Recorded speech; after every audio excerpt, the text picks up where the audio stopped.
bonsoir. Tout dépend de votre position sur la planète Terre. Je vous retrouve dans ce nouveau numéro de les heures jumelles, les heures miroirs, qui intéresse si tant beaucoup de personnes. Aujourd'hui, vous avez une science qui permet de maîtriser les heures miroirs et de comprendre quelle est la nature de cette gémellité des heures jumelles. Et de toute façon, ce qui est important pour nous aujourd'hui, c'est de continuer inlassablement.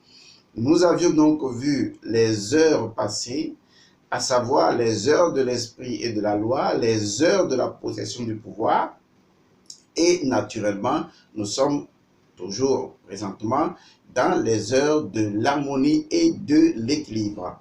Nous avions vu déjà dans le passé les heures 8h08, 9h09 et aujourd'hui nous allons donc voir l'avant-dernière heure des heures de l'équilibre et de l'harmonie. Il s'agit donc de 10h10. Je vous remercie d'avoir choisi notre chaîne et nous espérons pouvoir vous satisfaire continuellement. Ici, Elmancio Godson. Que nous dit 10h10? Alors, 10h10 nous dit ceci. Et d'ailleurs, suivez très bien tous les principes des heures jumelles. Comprenez-les vraiment bien. Même si vous avez l'impression que certaines heures jumelles, dans leur principe, semblent se rapprocher, ce n'est pas évident. Il faut vraiment faire la distinction et comprendre le fondement de chaque principe. 10h10 nous dit ceci.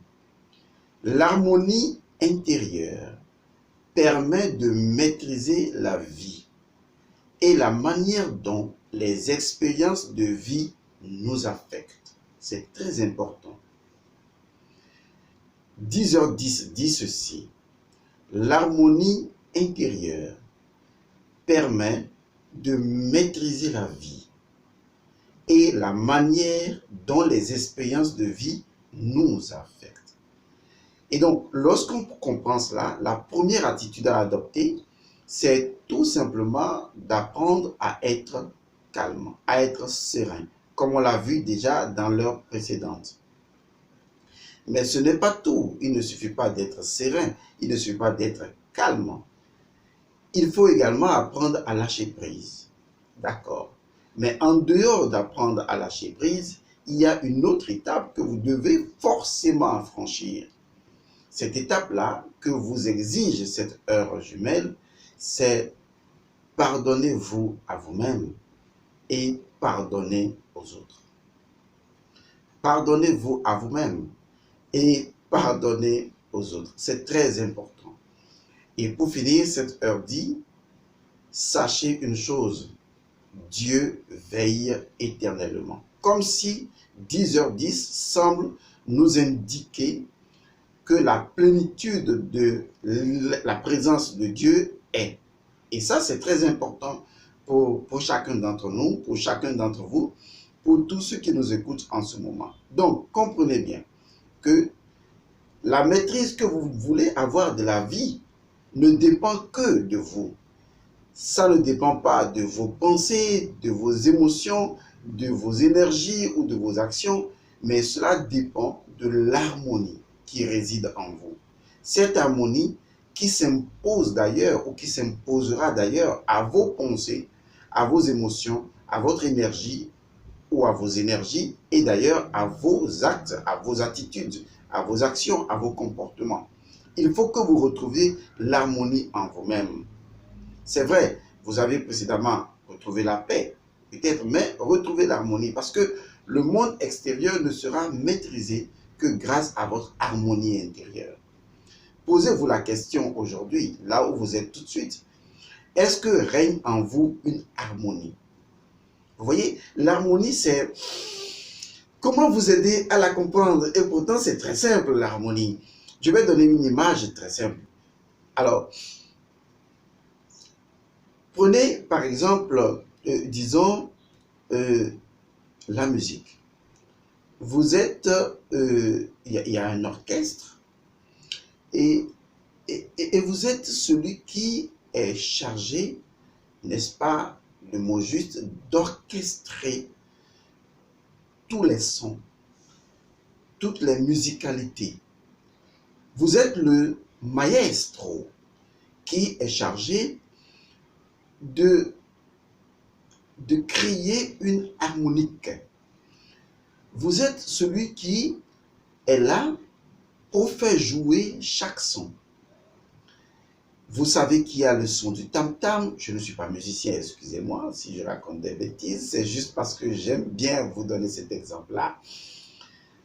Il y a le tam-tameur qui est là, celui qui joue au son de cloche, celui qui joue au violon, celui qui joue à la guitare, celui qui joue à la basse, celui qui joue, disons, à d'autres sons que vous connaissez certainement mieux que moi.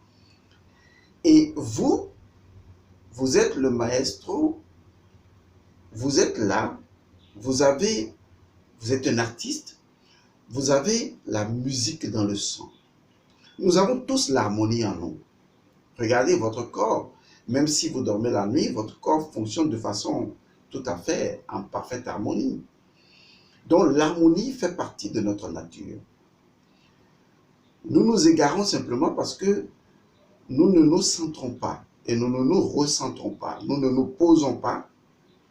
Nous ne nous pardonnons pas toutes les énergies divergentes pour pouvoir nous récupérer au centre dans une forme de centration et une forme de concentration. C'est-à-dire, non seulement arriver à la centration, mais arriver à la concentration. Que votre conscience soit centralisée. Et donc, vous êtes le maestro qui est chargé de faire jouer les différentes sonorités. Et là, vous faites quoi? Vous donnez le top, vous donnez les indices et tous les sons, toutes les sonorités qui auraient pu être en conflit de par le passé. Mais vous savez leur donner alors leur timing à chacun parce que vous avez la musique dans le sang, vous avez la musique dans la tête, dans le cœur, à l'intérieur de vous-même. Vous savez où vous voulez aller, vous avez cette harmonie qui vous interpelle au fond de vous et vous dites à partir de maintenant, et c'est ça ce qui est magique, à partir de maintenant, je ne rentrerai plus jamais en conflit avec les choses. Parce que les choses ne sont pas en conflit avec moi. Les choses ont juste besoin, comme une sonorité, de trouver leur position et leur timing pour être intégrées à toute une harmonique universelle. Lorsque quelqu'un est en train de m'injurier, c'est une sonorité qui a besoin d'être intégrée à une musique globale. Lorsque quelqu'un me crée des difficultés, c'est une sonorité qui a besoin, une vibration, qui a besoin, un rythme, qui a besoin, une séquence, qui a besoin d'être intégrée à une musique.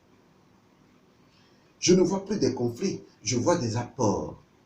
Et donc, dès que je remarque une énergie, je vais l'appeler comme ça, je la prends et je l'intègre à un tout. Je l'intègre, je l'intègre, je l'intègre. Je fais jouer à cette nouvelle énergie un timing. Je fais jouer à cette nouvelle énergie sa sonorité à un temps précis. Et donc, quand le tam-tameur commence à jouer, doum, doum, doum, doum, je stabilise son son. Et ensuite, je vais chez le violoniste et lui, il commence à jouer. Et je vois que ça s'harmonise. Et je vais vers l'autre qui joue à la guitare et je dis, oui, voilà, exactement. Je vais chez l'autre qui joue à la sitar et je dis, oui, voilà, élève un peu le ton, vous voyez. Et je vois, je fais concorder, je synchronise, je fais concorder tous les sons pour que tous les sons s'intègrent dans une forme d'harmonie. J'harmonise, je fais de l'harmonisation, je crée une synchronisation. Parce que, au fond de moi, j'ai une vision. C'est tous les sons sont utiles. Et alors vient un petit garçon qui trimballe une boîte de tomates, une vieille boîte de tomates. Un petit garçon qui nous voit jouer dans cette grande harmonie, que les gens applaudissent. L'enfant vient tout délabré avec sa boîte de conserve. Et il me regarde et dit, monsieur, puis-je également jouer? Alors, je regarde l'enfant et je lui dis, joue. Et alors, voilà l'enfant qui prend un petit caillou et qui commence à taper sur la boîte de conserve. Est-ce un bruit? Est-ce une dissonance? Est-ce une décadence? Mais non! Je suis l'harmonie universelle. Par conséquent, j'intègre le son de l'enfant. Je lui trouve son rythme, je lui trouve son timing et je l'intègre à l'harmonie de tout. Vous voyez, c'est ainsi que on crée de l'harmonie dans ses émotions, dans ses pensées, dans ses énergies, en trouvant de la place à chaque vibration, en trouvant de la place à chaque énergie, en trouvant de la place à chaque sonorité. Viens, oui, viens, viens, je te joue à ton timing, parce que je suis l'harmonie universelle.